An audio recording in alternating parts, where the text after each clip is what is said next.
बिस्मिल्लाहिर्रहमानिर्रहीम। अस्सलाम वालेकुम। मैं हूं गुलफाम चौधरी। आप देख रहे हैं मेरा फेसबुक पेज और यूट्यूब चैनल। पाकिस्तान की सियासत में अहम तरीन डेवलपमेंट हो रही हैं और मुसलसल डेवलपमेंट्स मुतवक्के हैं। यकीनी तौर पर जो पाकिस्तान के हालात हैं वो यकसर बदलने जा रहे हैं और बड़ी बड़ी तब्दीलियाँ मुतवक्के हैं।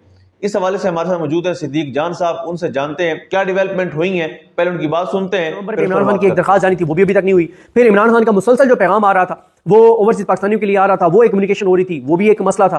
फिर एक चीज, दो चीजें और थी जो पिछले 2 दिनों में हुई, जुमे और हफ्ते को। शायद ये भी एक वजह हो सकती है कि ये जो वो एक चोलिस्तान वाली एक्टिविटी हुई उसके ऊपर जो कुछ सोशल मीडिया पे हुआ, फिर जो एक हफ्ते वाले दिन एक स्पीच आई जिसमें खवातीन की इज्जत और हुर्मत के हवाले से बात हुई और उसका काउंटर जो आपने देखा जो कुछ हुआ, तो ये भी एक शायद वजह हो सकती है कि इमरान खान साहब इन दोनों चीजों पे कोई ना कोई बयान दे सकते थे। फिर जो दहशतगर्दी के पाकिस्तान में हालात है इस पे इमरान खान मुसलसल बोल रहे थे, जो कि बहुत ज्यादा दहशतगर्दी हो गई है, वो एक हो सकता था। फिर अफगानिस्तान के ऊपर पाकिस्तान की पॉलिसी, वो एक मसला है। तो ये वो सारी चीजें हैं जिनमें इमरान खान जो जो बयान दे रहे थे उससे टेम्परेचर बढ़ रहा था, उससे इनके लिए मसाइल हो रहे थे, मामलात और हालात इनके हाथ से निकल रहे थे। तो यही वजह है कि इमरान खान पर अब मुलाकात पे जो पाबंदी लगाई गई है उसकी वजह मैंने आपको बता दी है कि मुमकिन तौर पे इन चीजों में से कुछ चीजों को रोकना होगा कि पीटीआई में इमरान खान तब्दीलियां ना करे, नए बंदे अच्छे ना लगाए, खासतौर पर पंजाब में ऐसे बंदे ना लगाए जो एक्टिविटी शुरू कर दें, ग्राउंड के ऊपर मसला ना बन जाए, और कोई IMF के हवाले से कोई नया बयान ना दे दें, अदलिया के हवाले से ना दे दें, इंटरनेशनल मीडिया के हवाले से ना दे दें, पार्टी के हवाले से ना दे दें।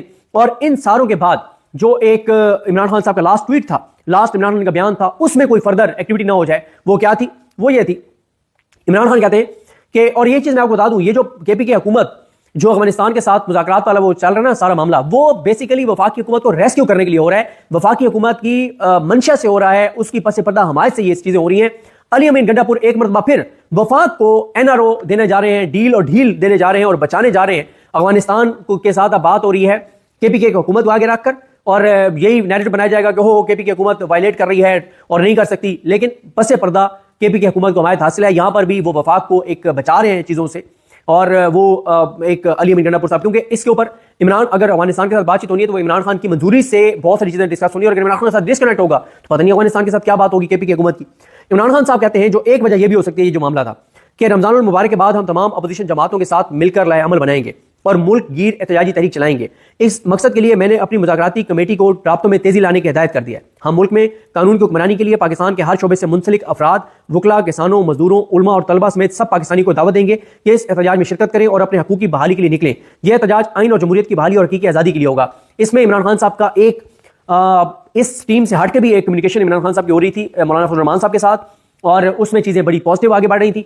और वो भी एक हो सकता है कि मौलाना फजल रहमान और इमरान खान के दरमियान डिस्कनेक्ट हो, राब्ता खत्म हो, क्योंकि इमरान खान साहब को इस बात की रियलाइजेशन है कि इस निज़ाम ने जिस तरह से अदलिया को फतह कर लिया है, जिस तरह लोगों को गोलियां मारी हैं, जैसे हाई कोर्ट को मैनेज कर लिया है, जैसे 8 फरवरी के साथ जो कुछ किया, तो उसमें इमरान खान साहब ये समझते हैं कि ये आइडियल टाइम है कि मौलाना भी साथ हो, सब मिलकर पाकिस्तान को बचाएं, क्योंकि अब मसला पाकिस्तान की बका और सलामती का है। तो ये बात सबको पता है इस निजाम में कि जिस दिन मौलाना फजल रहमान और पीटीआई एक साथ सड़कों पर आ गए तो फिर तो खत्म है मामला, क्योंकि आप पीटीआई वालों को तो गोलियां मार सकते हैं, मौलाना के लोगों को गोलियां नहीं मार सकते, क्योंकि एक ही जमात को आप गोलियां मार सकते हैं। और वो भी आपने उस वक्त गोलियां मारी जब आपने उनकी लीडरशिप को मैनेज किया हुआ था, बाहर वाली को, इमरान खान को नहीं। जो लीड करने वाले थे वो भी मैनेज थे, जो पंजाब की क्यादत थी वो भी मैनेज थी, तब आपने गोलियां मारी। अगर पीटीआई की क्यादत मैनेज ना होती, तसव्वुर नहीं है कि एक भी बंदे को गोली लगती। और उसके बाद होना क्या था, पीटीआई की लीडरशिप ने अनाउंस करना था कि उनके जनाजे डी चौक में पड़ेंगे, लेकिन क्योंकि वो मैनेज थे सारे तो कोई मसला नहीं हुआ, लोगों को गोलियां भी लगी और उसके बाद भी कुछ नहीं हुआ। इस्तगासा चल रहा है डिस्ट्रिक्ट कोर्ट में, कोई जाते नहीं है वहां पे, ना कोई बात करता है, ना कोई प्रेस कॉन्फ्रेंस करता है। उसके बाद इमरान खान कहते हैं कि किसी भी जज का फर्ज है कि जब तक दोनों तरफ का मौकफ ना सुन ले कोई फैसला या रिमार्क्स ना दे, क्योंकि जजेस के रिमार्क्स और फैसलों की कि ना सिर्फ मुतलका मुकदमात बल्कि मुस्तकबिल के मुकदमात पर भी असरात मुरतब होते हैं। जजेस का ज़ाब्ता अखलाक इस बात का मुतकाजी होता है कि कोई भी जज मुकदमा सुनते हुए ऐसे रिमार्क्स देने से एतराज करे। जस्टिस मुसर्रत हिलाली साहबा को 9 मई के वाक़े पर यकतरफा रिमार्क्स देने से कबल दोनों अतराफ का मौकफ सुनना चाहिए। अभी तक इस वाक़े पर कोई शफाफ कमीशन नहीं बना, ना ही कोई अदालती तहकीकात की गई। पुलिस और एजेंसीज ने जो मुकदमात 9 मई के हवाले से बनाए और इन पर अदालतों में कोई सबूत पेश नहीं कर सके, इस वाक़े की CCTV फुटेज तक गायब है। Supreme court Islamabad high court से मेरे अगवा को गैर कानूनी करार दे चुकी है। सुप्रीम हाई कोर्ट से मेरी गैर कानूनी अगवा को सुप्रीम कोर्ट गैर कानूनी करार दे चुकी है। 9 मई के वाकयात में जुल्म भी हम पर किया गया, कारकुनान भी हमारे शहीद किए गए, इल्जाम भी हम पर लगाया गया और सजा भी हमें दी गई। 9 मई के दिन जिस तरह कौम की माओ बहनों को सड़कों पर घसीट कर उनकी तौहीन की गई वो शर्मनाक है। 9 मई बाकायदा तौर पर मनसूबाबंदी से अमल में लाया जाने वाला एक प्लांटेड फॉल्स फ्लैग ऑपरेशन था।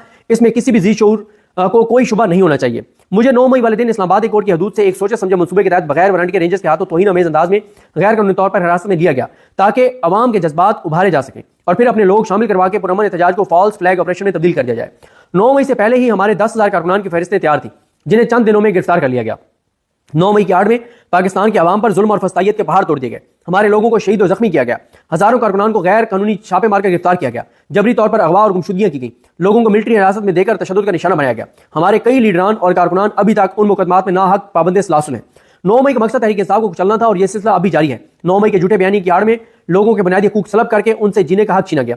मुल्क की तारीख में इससे पहले सिर्फ सकूत ढाका के वक्त किसी सियासी जमात के साथ ऐसा सलूक किया गया था। औरतों की हुर्मत और बच्चों तक का लिहाज नहीं किया गया। हमारे 12 मुतालबे के बावजूद 9 मई और 26 नवंबर में जुडिशल कमीशन कायम नहीं किया गया। अगर जुडिशल कमीशन का क्याम हो जाता तो अवाम के सामने सब हकायक आ जाते। जुडिशल कमीशन के क्याम का मकसद ही यही होता है कि जिन मामलात पर दो राय मौजूद हों, दो आरा मौजूद हों, दो मौक़िफ़ मौजूद हों, उनकी शफाफ तहकीकात करके असल हकायक की रोशनी में मुजरमान का तयन किया जा सके। हम 9 मई के वाक़यात की CCTV फुटेज बरामद करने का भी मुतालबा करते हैं। हमने इंसानी हकूक़ की खिलाफवर्जियों से मुतल्लिक हर अदालत से रजू किया। जस्टिस बाक़िर नजवी की सरबराही में लाहौर हाई कोर्ट के एक बेंच ने हमारी पेटिशन सुनी, जिसका फैसला 1.5 साल से महफूज ही है। आमिर फारूक से लेकर काजी फाइज ईसा तक और अब याहिया अफरीदी और आइनी बेंच के सरबराह ने भी इंसानी हकूक़ से मुतल्लिक हमारी दरखास्तों पर कोई सुनवाई नहीं की। अब भी अगर जुडिशल कमीशन का क्याम हो जाए तो 9 मई पर रियासत का झूठा बयानिया जमीन बोस हो जाएगा, जिसे अवाम पहली 8 फरवरी को मुस्तरद कर चुके हैं। इस मुल्क के हर इदारे पर इस वक्त नादीदा कोतों का कब्जा है। अडयाला जेल इस वक्त कर्नल के कंट्रोल में, जो ना कानून की पासदारी करता है ना ही जेल के मैनुअल की। मेरे लोग दूर दराज इलाकों पंजाब, सिंध, KPK, आजाद कश्मीर से मुझसे मिलने आते हैं, मगर उनको मुलाकात की इजाजत नहीं दी जाती, जो कि मेरे बुनियादी हकूक़ की खिलाफवर्जी है। मेरे बच्चों तक से मेरी बात नहीं करवाई जाती ताकि मुझ पर दबाव बढ़ाया जा सके। ये इमरान खान साहब का कहना है। अब मैं आपको जल्दी जल्दी बता दूं कि इस वक्त सोशल मीडिया पे एक कैंपेन चल रही है जिसमें PTI के वर्कर्स PTI की क़यादत को कोस रहे हैं और उन्हें एक्सपोज कर रहे हैं। और PTI के कारकुन सोशल मीडिया पे कह रहे हैं कि ये जो आज प्रेस कॉन्फ्रेंस हुई, एनफ इज एनफ। उन्होंने कहा ये क्या बात होती है, enough is enough. Enough is enough तो हो चुका है। आप क्या कर रहे हैं, इमरान खान को जो कहते तन्हाई में एक बार फिर रखा गया है और जो जुल्म इमरान खान पर शुरू हुआ है। तो इस वक्त PTI के सोशल मीडिया का PTI पर ये आ रहा है, दबाव आ रहा है कि आप फौरी तौर पर KPK असम्बली का इजलास बुलाएं, तमाम असम्बलियों में करारदादें पेश करें और KPK असम्बली में तकरीर करें और 24 घंटे की आप डेडलाइन दें। और PTI के सोशल मीडिया का ये प्रेशर आ रहा है PTI की क़यादत पर कि अगर इमरान खान साहब से 24 घंटे के अंदर मुलाकात नहीं कराई जाती तो फिर तमाम PTI के MNAs, MPs, सेनेटर्स और KPK हुकूमत के काबीना बशमूल CM KPK सब अडयाला जेल के बाहर आकर धरना दें। और इस वक्त अगर PTI के सोशल मीडिया का दबाव बढ़ जाता है और PTI ये कर लेती है तो ये हो नहीं सकता कि इमरान खान से मुलाकात ना करवाई जाए, क्योंकि मौजूदा निज़ाम ये अफोर्ड नहीं कर सकता कि तमाम MNAs, MPs, सेनेटर्स और KPK हुकूमत वाले आके और अडयाला के बाहर बैठ जाए, क्योंकि MNAs, MPs को इन हालात में आप गिरफ्तार नहीं कर सकते। जब पूरी दुनिया के अंदर बात हो रही है, पाकिस्तान के अंदर जो कुछ हो रहा है और जब GSP+ स्टेटस का रिव्यू हो रहा है, IMF का मामला चल रहा है और इंसानी हकूक़ की तंजीमें एक्टिव हैं, तो ये जो हुआ है कि इमरान खान साहब को एक उनसे राब्ता मुनक़ता कर दिया गया है, उसकी एक वजह यह भी है शायद जो बातचीत चल रही है कि एक नया क्रैकडाउन शुरू होने लगा है मीडिया, सोशल मीडिया और PTI के ऊपर।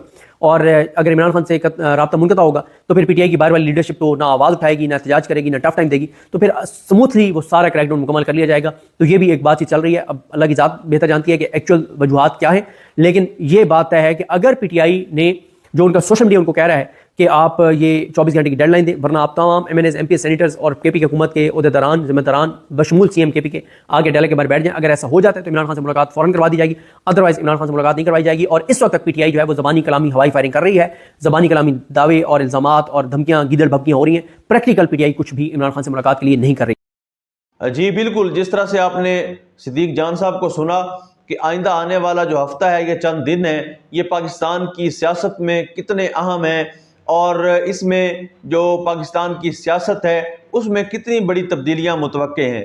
अल्लाह पाक वतन अजीज़ का हामी और नासिर हो। पाकिस्तान जिंदाबाद।